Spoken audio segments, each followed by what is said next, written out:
नमस्कार, स्वागत है आपका। आप देख रहे हैं इंडिया वॉइस और मैं हूं आपके साथ योगेश पांडे। हरिद्वार दौरे पर मुख्यमंत्री पुष्कर सिंह धामी आज रहे हैं और कांवड़ यात्रा व्यवस्थाओं की समीक्षा की है। सीएम धामी ने कांवड़ियों का स्वागत किया है। करीब 4 करोड़ से ज्यादा कांवड़ियां गंगा जल भरेंगे। डाम कोठी पर किया गया कार्यक्रम का आयोजन। कोरोना के 2 साल बाद इस बार लगा है कांवड़ मेला। तो कांवड़ मेला का भव्य आयोजन किया जा रहा है इस बार और ऐसे में उत्तराखंड की सरकार लगातार कांवड़ियों को सुविधा मुहैया कराने की दिशा में काम करती नजर आ रही है। हरिद्वार दौरे पर आज मुख्यमंत्री पुष्कर सिंह धामी इसी कड़ी में पहुंचे थे और कांवड़ यात्रा में व्यवस्थाओं की समीक्षा भी की है। कांवड़ यात्रा में व्यवस्थाओं को लेकर के जायजा लिया उन्होंने और इसके साथ ही कांवड़ियों का स्वागत सम्मान भी किया। तो मुख्यमंत्री पुष्कर सिंह धामी का यह दौरा बेहद अहम माना जा रहा है। आज हरिद्वार दौरे पर रहे मुख्यमंत्री पुष्कर सिंह धामी। इस दौरान मुख्यमंत्री पुष्कर सिंह धामी ने कांवड़ियों का सम्मान भी किया। बताया जा रहा है कि करीब 4 करोड़ से ज्यादा लोग इस बार गंगा जल भरेंगे और 2 साल बाद कांवड़ मेले का आयोजन किया जा रहा है। ऐसे में उत्तराखंड सरकार बेहद सतर्कता बरतते हुए नजर आ रही है और ऐसे में कांवड़ियों को किसी भी तरीके के कोई दिक्कत का सामना न करना पड़े, सहूलियत उपलब्ध कराने में उत्तराखंड सरकार लगातार प्रयासरत है। और आज इसी कड़ी में उत्तराखंड के मुख्यमंत्री पुष्कर सिंह धामी ने खुद हरिद्वार पहुंच करके समीक्षा की है और वहां पर व्यवस्थाओं का जायजा लिया और इसके साथ ही कांवड़ियों का स्वागत सम्मान भी किया।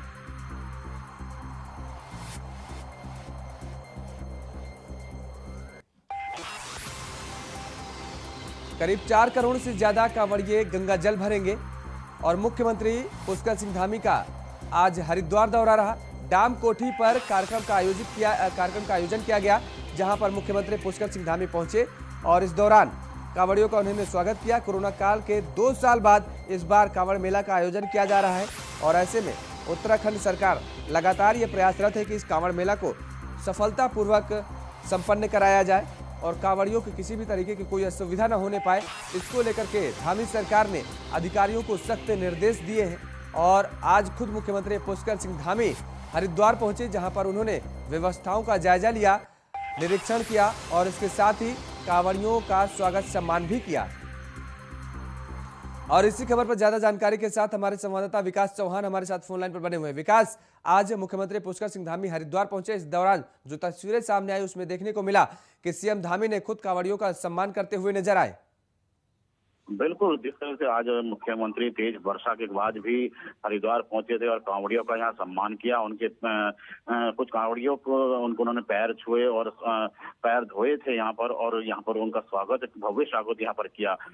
बिल्कुल, जहाँ यहाँ पर उनके स्वागत से जहाँ कांवड़िए खुश थे, तो कहीं ना कहीं मुख्यमंत्री का भी कहना था कि वो पूरी तरह से जो कांवड़ यात्रा है उसको लेकर सरकार की तरफ से बिल्कुल पुख्ता इंतजाम किए जा रहे हैं। कोई कमी अगर भी रह जा रही है तो उसको भी जल्द पूरा करने के आदेश दिए गए हैं और किसी भी तरह की परेशानी कांवड़ियों को ना हो, ऐसी व्यवस्थाएं यहाँ पर की गई हैं। और ऐसा पहली बार है कि जब मुख्यमंत्री खुद हरिद्वार पहुंचकर उन्होंने कांवड़ियों का स्वागत किया हो, जहां कांवड़िए भी इस बात को लेकर काफी उत्साहित यहाँ पर नजर आ रहे थे। तो कह सकते हैं कि मुख्यमंत्री की जो पहल है कांवड़ियों को स्वागत करने की, सभी लोग इसका बड़े तहे दिल से यहाँ पर इसका स्वागत कर रहे हैं और जो व्यवस्थाएं मुख्यमंत्री की तरफ से बार बार समीक्षा में भी की जा रही है कांवड़ मेले की तैयारियों को लेकर, तो कह सकते हैं कि अभी जो कांवड़ अब चाक कांवड़ चल जाएगी इसके आज के बाद, क्योंकि पंचक खत्म हो गया है आज। उसके बाद बड़ी संख्या में कांवड़ियों के यहाँ पर लगातार संख्या बढ़ती जाएगी आने वाली 25 तारीख तक। तो कह सकते हैं कि इसको लेकर जिला प्रशासन को भी उन्होंने मुस्तैद रहने को कहा है। बिल्कुल विकास, जिला प्रशासन को मुस्तैद रहने के निर्देश दिए गए हैं और इसके साथ ही जिस तरीके से मुख्यमंत्री पुष्कर सिंह धामी ने साफ तौर पर निर्देशित किया गया है कि कांवड़ियों को किसी भी तरह की कोई समस्या का सामना न करना पड़े, अधिकारियों को सख्त निर्देश दिए गए हैं। इसके साथ ही रूट डाइवर्जन के क्या कुछ दिशा निर्देश दिए गए हैं या फिर हरिद्वार समेत उत्तराखंड में और जो अन्य जिले हैं उनमें रूट डाइवर्जन को लेकर के क्या कुछ दिशा निर्देश दिए गए हैं और अधिकारियों की तरफ से किस तरीके की पहल देखने को मिल भी रही है? देखिए, जिस तरह से कांवड़ मेला आज, क्योंकि हालांकि 20 तारीख से रूट डाइवर्जन किए जाने थे, लेकिन एक दिन पूर्व कल 19 तारीख को ही रूट डाइवर्जन यहाँ पर कर दिया गया है। जितने भी दिल्ली से आने वाली ट्रैफिक है वो अगर हरिद्वार आता है तो पुरकाजी से डाइवर्ट करते हुए उसको बैरागी कैंप में पहुंचाया जाएगा। वहीं अगर नजीबाबाद की तरफ से कोई भी ट्रैफिक इधर आता है, कांवड़ियों की गाड़ियां आती हैं, तो उनको चंडी घाट के नीचे पार्किंग की जाएगी। तो वहीं अगर देहरादून से, पंजाब से जो कोई गाड़ियां आती हैं देहरादून होते हुए, तो उनको उधर ही शांति कुंज के पास पार्किंग की जाएगी। बिल्कुल सभी व्यवस्थाएं यहाँ पर की गई हैं। और वहीं अगर हम बात करें जिस तरह से हाईवे की, तो हाईवे पर जो 4 लेन है उसकी 2 लाइनें, एक तरफ की 2 लाइनें केवल कांवड़ियों के लिए सुरक्षित कर दी गई हैं, और जो बाकी का यातायात है वो एक ही लाइन पर यहाँ पर कल रात से चलाया जा रहा है। तो कह सकते हैं कि रोड डाइवर्जन भी यहाँ पर अब कर दिया गया है, चूंकि कांवड़िए अब पंचक खत्म होने के बाद से संख्या इनकी लगातार बढ़ेगी, तो उसकी तैयारियां अभी से पुलिस ने यहाँ पर कर ली हैं। जी चलिए, बहुत बहुत शुक्रिया तमाम सारी जानकारी देने के लिए। विकास चौहान हमारे साथ जुड़े हुए थे। तो सीएम धामी ने कांवड़ियों का स्वागत किया है और इस दौरान उन्होंने कांवड़ियों के लिए जिस तरीके से व्यवस्थाओं के निर्देश दिए गए हैं उसका जायजा भी किया, निरीक्षण भी किया कि किस तरीके की व्यवस्थाएं अधिकारियों की तरफ से किए गए हैं।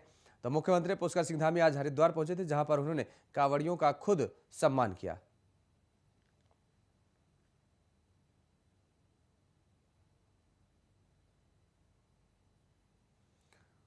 वहीं प्रदेश में एक बार फिर से कोरोना की रफ्तार बढ़ती नजर आ रही है। कोरोना संक्रमण अपने पैर पसारता नजर आ रहा है। 24 घंटे में कोरोना के 148 नए मामले सामने आए हैं।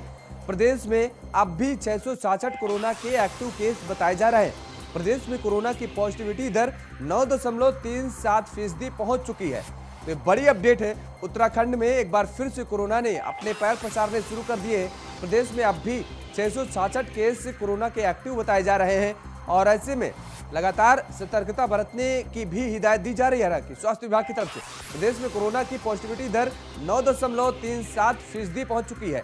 प्रदेश में फिर बढ़ी कोरोना संक्रमण की रफ्तार और एक बार फिर से अपने पैर पसारता नजर आ रहा है कोरोना। 24 घंटे में कोरोना के 148 नए मामले सामने आए हैं।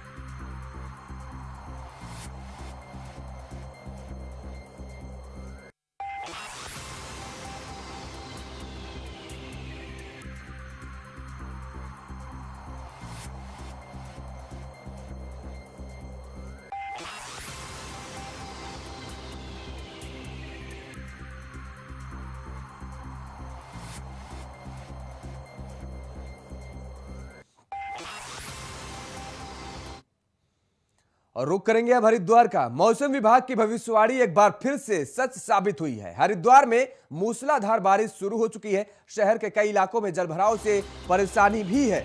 भीषण गर्मी से शहरवासियों ने राहत की सांस भी ली है, लेकिन दूसरी तरफ भयावह बारिश से कहीं न कहीं जलभराव की स्थिति जो बनी हुई है, जो जलभराव की स्थिति पैदा हो गई है, उससे लोगों के लिए समस्याएं भी सामने आ रही हैं। शहर के कई इलाकों में जलभराव की स्थिति पैदा हो गई है। भीषण गर्मी से शहर वासियों ने राहत की सांस जरूर ली है, लेकिन दूसरी तरफ जलभराव की स्थिति भी पैदा हो गई है और मौसम विभाग की भविष्यवाणी एक बार फिर से सच साबित हुई है। हरिद्वार में बारिश की शुरुआत हो चुकी है। मूसलाधार बारिश हो रही है हरिद्वार में और इसके साथ ही लोगों के लिए जहां गर्मी से राहत मिली है, तो दूसरी तरफ जलभराव से मुश्किलें भी बढ़ती नजर आ रही। शहर के कई इलाकों में जलभराव की स्थिति पैदा हो गई है और ऐसे में लोगों को खासा परेशानी का सामना करना पड़ रहा है। तो ये बड़ी खबर हरिद्वार से आ रही है, जहां पर भीषण गर्मी से राहत तो जरूर मिली है क्योंकि मूसलाधार बारिश हो रही है हरिद्वार में, और वहीं पर लोगों को समस्याओं का भी सामना करना पड़ रहा है। जलभराव की स्थिति पैदा हो रही है और ऐसे में लोगों के सामने कई मुसीबतें खड़ी हो रही हैं।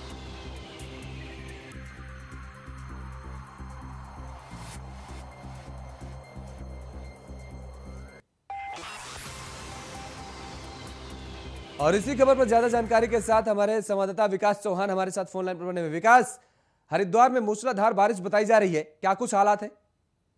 बिल्कुल, आज सुबह से ही जिस तरह से मौसम विभाग ने चेतावनी पहले से दी थी, उसी के अनुसार यहाँ पर होती दिखाई दे रही है। और सुबह तड़के से ही कह लीजिए कि यहाँ पर लगातार बारिश यहाँ पर जारी है, जिसके बीच मुख्यमंत्री का यहाँ जो दौरा था, हरिद्वार दौरा था, यहाँ पर जो उन्होंने कांवड़ियों का स्वागत करना था, उसमें भी यहाँ पर बाधा पहुंची थी। लगातार अभी भी बारिश यहाँ पर लगातार जारी है। तो गंगा का अगर हम लेवल की बात करें तो हालांकि गंगा का लेवल अभी सामान्य स्थिति में चल रहा है, लेकिन जिस तरह से अगर लगातार बारिश रहती है तो गंगा का जल स्तर बिल्कुल मॉनिटर किया जा रहा है सिंचाई विभाग दबाव डाला कि किसी भी तरह की स्थिति में पूर्व में ही उसको यहाँ पर सूचना प्रसारित की जा सके। तो कह सकते हैं कि पहाड़ों में और हरिद्वार में जिस तरह से आज बारिश हो रही है तो काफी राहत भी लोगों को मिली है, क्योंकि 2 दिनों से यहाँ पर उमस भरी गर्मी यहाँ पर देखने को मिल रही थी। आम लोग काफी यहाँ पर परेशान यहाँ पर दिखाई दे रहे थे गर्मी से। जी विकास, गर्मी से राहत तो जरूर मिली है, लेकिन दूसरी तरफ जो तस्वीरें सामने आ रही है, जल भराव की स्थिति पैदा हो गई है। ऐसे में लोगों को समस्याओं का सामना करना ही पड़ रहा है और अधिकारियों की कहीं ना कहीं पोल भी खुलती नजर आ रही है। बिल्कुल, जिस तरह से आज अगर हम बात करें, तब से मानसून आया है, तब से आज पहला दिन है कि जो शुरू से ही यहाँ पर वर्षा देखने को मिल रही है। और इतनी पहले दिन की बारिश में ही जो नाले हैं वो चौक यहाँ पर दिखाई दे रहे हैं, जहाँ पर जल भराव, जैसे अंडरपास जो है उनमें जल भराव की स्थिति यहाँ पर देखने को मिल रही है। तो जो नगर निगम के जो दावे थे यहाँ पर वो फेल होते दिखाई दे रहे हैं। तो कहीं ना कहीं जो आम नागरिक हैं वो घरों में यहाँ पर कैद होने को मजबूर हैं। हालांकि जिला प्रशासन ने कांवड़ मेले को लेकर स्कूलों की छुट्टी यहाँ पर पहले से आज से ही कर दी थी, लेकिन जो आम नागरिक हैं वो जिस तरह से जल भराव की स्थिति है जगह जगह देखने को मिल रही है, उस कहीं ना कहीं परेशान यहाँ पर दिखाई दे रहे हैं सभी लोग। चलिए, बहुत बहुत शुक्रिया तमाम सारी जानकारी देने के लिए विकास। तो हरिद्वार में मौसम विभाग की भविष्यवाणी एक बार फिर से सच साबित हुई है। हरिद्वार में बारिश जारी है, मूसलाधार बारिश हो रही है और ऐसे में लोगों को जहां गर्मी से निजात मिली है तो दूसरी तरफ जलभराव की स्थिति पैदा होने से उन्हें संकट का सामना भी करना पड़ रहा है।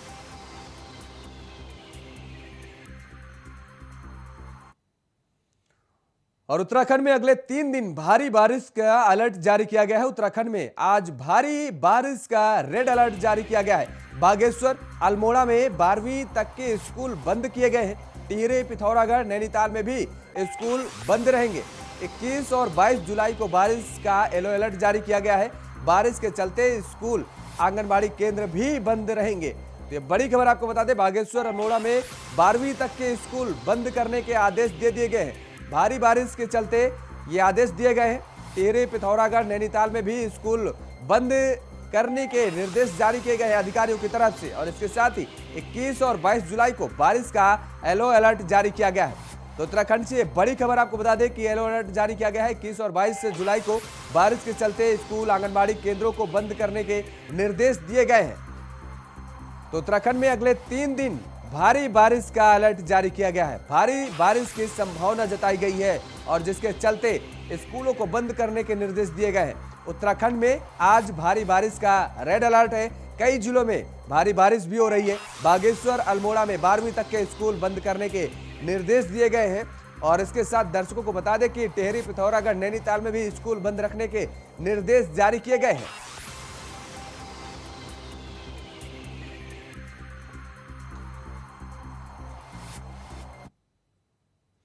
उधर मसूरी में लगातार हो रही बारिश से लोगों को परेशानी का सामना करना पड़ रहा है। मसूरी देहरादून मार्ग के पहाड़ी से मलबा और पत्थर गिरने शुरू हो गए हैं। इसके साथ ही एक पेड़ भी सड़क पर गिर गया है, जिससे मार्ग बाधित हो गया है। सड़क बाधित होने की सूचना मिलने पर लोक निर्माण विभाग के अपर सहायक अभियंता पुष्पेंद्र खेड़ा के नेतृत्व में कर्मचारी जेसीबी के साथ मौके पर पहुंचे और मार्ग पर गिरे पेड़ को हटाया। इसके साथ ही मार्ग को सुचारू रूप से चालू किया गया।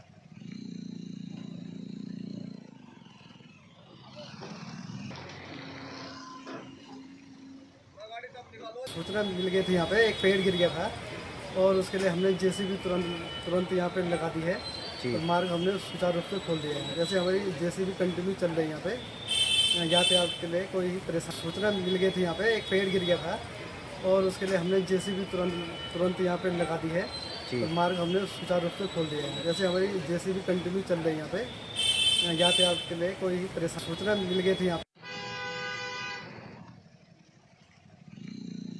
देहरादून मार्ग पर पेड़ गिरने से मार्ग अवरुद्ध हो गया। भूस्खलन होने के चलते लगातार मार्ग बंद है। हालांकि सूचना मिलने पर ही अधिकारी जेसीबी के साथ पहुंचे हैं और जहां पर पेड़ को रास्ते से हटाकर मार्ग को सुचारू रूप से चालू करने की कोशिश की गई और मार्ग को सुचारू रूप से चालू कर दिया गया है। देहरादून मार्ग पर पेड़ गिरने से मार्ग बाधित हुआ है। तो लगातार बारिश हो रही है देहरादून में और जिसके चलते अब कई जगहों पर मार्ग अवरुद्ध होने की खबरें भी सामने आ रही हैं। देहरादून मार्ग पर भी पेड़ गिरने से मार्ग बाधित हुआ और जिसके बाद अधिकारियों को जानकारी हुई। अधिकारियों को सूचना मिलने के बाद तुरंत अधिकारी मौके पर जेसीबी लेकर पहुंचे और वहां पर मार्ग को सुचारू रूप से चालू करने की कोशिश की गई। और संभागीय परिवहन अधिकारी देहरादून दिनेश चंद्र पठोई का सस्पेंशन वापस ले लिया गया है। इसको लेकर सचिव परिवहन की तरफ से बाकायदा आदेश भी जारी कर दिया गया है। दिनेश चंद्र पठोई को चल रही विभागीय जांच में क्लीन चिट मिल गई है, जिसके बाद उनकी बहाली के आदेश जारी कर दिए गए हैं। इसके साथ ही आरटीओ ने चार्ज लेते ही सख्त रुख अपनाते हुए कर्मचारियों को आदेश दिए कि अब कोई भी कर्मचारी अधिकारी बिना बताए छुट्टी भी ले सकेगा और इसके साथ ही किसी भी सरकारी कार्य और जाने से पहले भी ऑफिस छोड़ने से पहले अनुमति लेनी होगी। कांवड़ में इस समय आप जानते हैं वर्षा का काल शुरू हो गया है और मार्गों में स्थितियां मार्गों की थोड़ा सा पहले जैसी अच्छी नहीं रही है, तो विशेष ध्यान रखने की जरूरत है। ऋषिकेश में हमारी दोनों चेक पोस्ट इस समय विशेष तौर से कांवड़ के दृष्टिगत ही कार्य रहते हैं। अन्य जो पूर्व के वर्षों में इस समय ये चेक पोस्ट कुछ उनका जो संचालन है बंद कर दिया जाता था, लेकिन कांवड़ को देखते हुए अभी ये कार्यशील है और कल संभवतः मैं ऋषिकेश जाऊंगा, अपने आरटीओ एनफोर्समेंट है उनको भी अनुरोध करूंगा, क्योंकि ऐसी स्थिति में कुछ विशेष प्रकार के वाहन माल वाहनों में यात्रियों का आना एक विशेष समस्या रहती है। कांवड़ में इस समय आप जानते हैं वर्षा का काल शुरू हो गया है और मार्गों में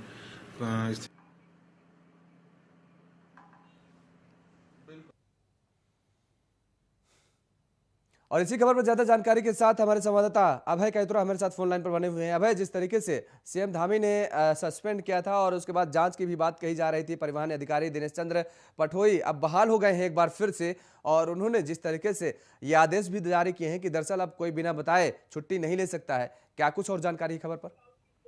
बिल्कुल, ये कह सकते हैं कि आरटीओ देहरादून की तरफ से बड़े आदेश कर्मचारियों के लिए यहाँ पर जारी किए गए, जिसमें सबसे बड़ी बात है कि पद पर बहाल होने के बाद जिस प्रकार से इस समय देहरादून में सबसे बड़ा दबाव यहाँ पर देखने को मिला है, क्योंकि चार धाम यात्रा के साथ साथ कांवड़ यात्रा का भी एक बड़ा भाग इस पे देहरादून की क्षेत्र में आता है। तो ऐसे में उस दौरान किसी प्रकार से आने वाले यात्रियों या श्रद्धालुओं को किसी प्रकार की समस्या ना हो, उन्हें दिक्कतों का सामना ना करना पड़े, उसके लिए अधिकारियों कर्मचारियों को त्वरित गति से वहां पर काम करने के लिए कहा गया है। साथ ही आरटीओ की तरफ से ये भी कहा गया है कि अगर कोई कर्मचारी इस समय छुट्टी जाना चाहता है तो उससे पहले कम से कम अपने उच्च अधिकारी को यहाँ पर अवगत कराना होगा, उसकी पूरी सूचना यहाँ पर होगी और उसके बाद ही वो अपने किसी दूसरे काम पर यहाँ जाना चाहता है। इसके साथ ही जो कर्मचारी ऑफिशियली काम के अलावा किसी दूसरे कार्यों में विभाग की तरफ से जा रहे हैं, तो उससे भी उनको लेकर पहले उन्हें सूचना यहाँ पर देनी होगी, क्योंकि जिस प्रकार से पिछले दिनों घटनाक्रम घटा था, खुद आरटीओ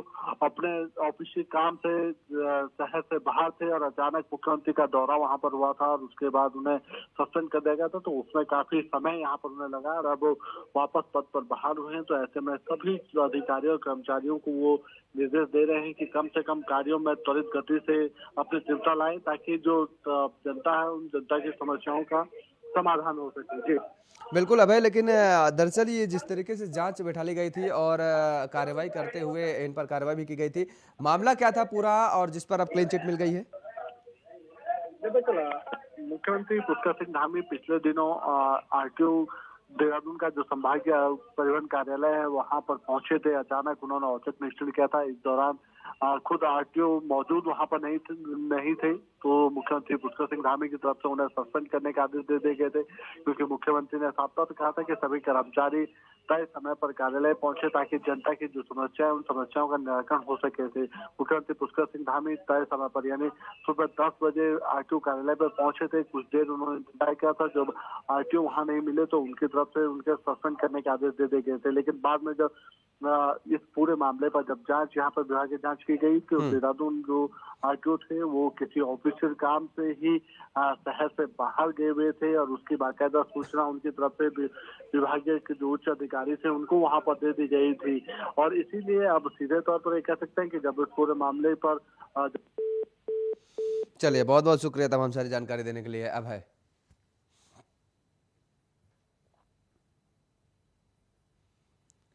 और उधर पौड़ी जनपद के दुगड़ा इलाके में नरभक्षी गुलदार के दहशत ने ग्रामीणों को घरों में कैद कर दिया है। ग्रामीण महिला को निवाला बनाने के बाद से इलाके में खौफ बना हुआ है।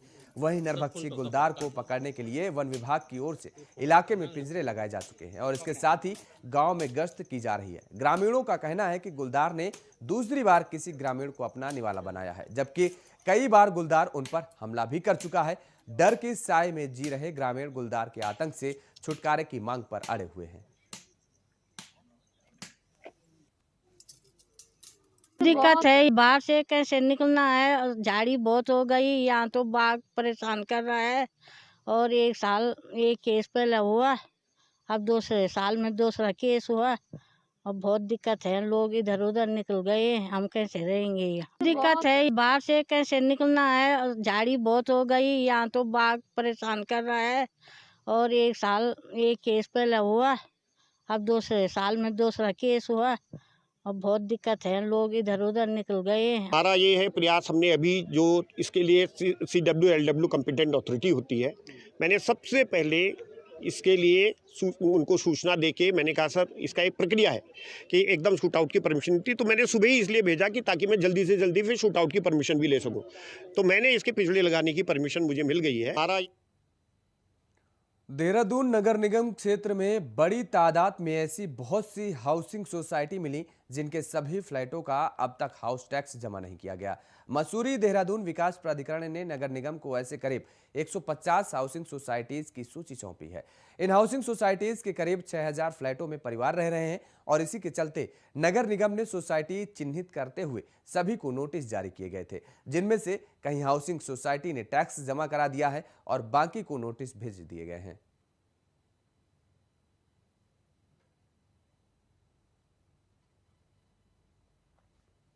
जिनमें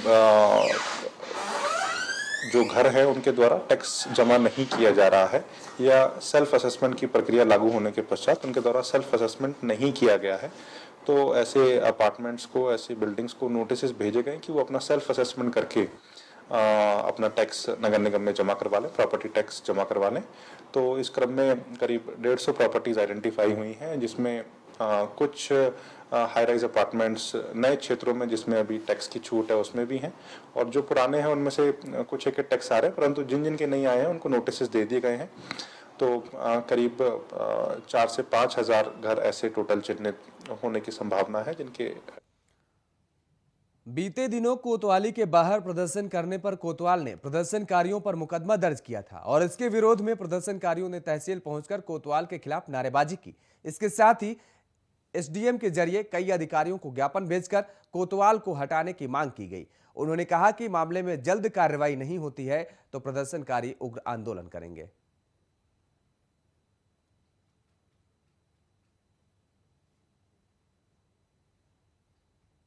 12 जुलाई को जो सुरेश चंद को डंपर के द्वारा टक्कर मारी गई, जिसकी 16 जुलाई को मृत्यु हो गई, उसमें डंपर चालक और उनकी अरेस्टिंग करने में संदिग्ध भूमिका रही, उनके पर खिलाफ कार्रवाई नहीं की गई। तो हमारा ये मांग है कि जो सुरेश चंद जो डंपर की टक्कर से मर गया, उसके परिवार को न्याय मिले, उसको उचित मुआवजा मिले, उसको जो उपचार के दौरान जो उसका खर्चा हुआ है वो उसका खर्चा मिले। दूसरा, जो दुर्भावनापूर्ण ढंग से कोतवाल प्रभारी निरीक्षक के द्वारा जो सामाजिक कार्यकर्ताओं पर 12 नामजद और अज्ञात लोगों के खिलाफ मुकदमा दर्ज किया है, उसको अभी तो उन्होंने जिनको संबोधित किया है, सभी मेरे से जो वरिष्ठ लोग हैं उनके लिए उनको ये संबोधित किया गया है। तो हमारे द्वारा इसमें जो है जिनको भी संबोधित किया गया उन तक ये ज्ञापन पहुंचा दिया जाएगा। उसके जैसे भी ऊपर से आदेश आएंगे उस तरह से कार्रवाई होगी। देखिए, अभी तो उन्होंने जिनको संबोधित किया है, सभी मेरे से जो वरिष्ठ लोग हैं उनके लिए उनको ये संबोधित किया गया है। तो हमारे द्वारा इसमें जो है जिनको भी संबोधित किया गया उन तक ये ज्ञापन पहुँचा दिया जाएगा। उसके जैसे भी ऊपर से आदेश आएंगे। देवभूमि समाचार में फिलहाल इतना ही। खबरों के लिए आप बने रहिए इंडिया वॉइस के साथ। नमस्कार।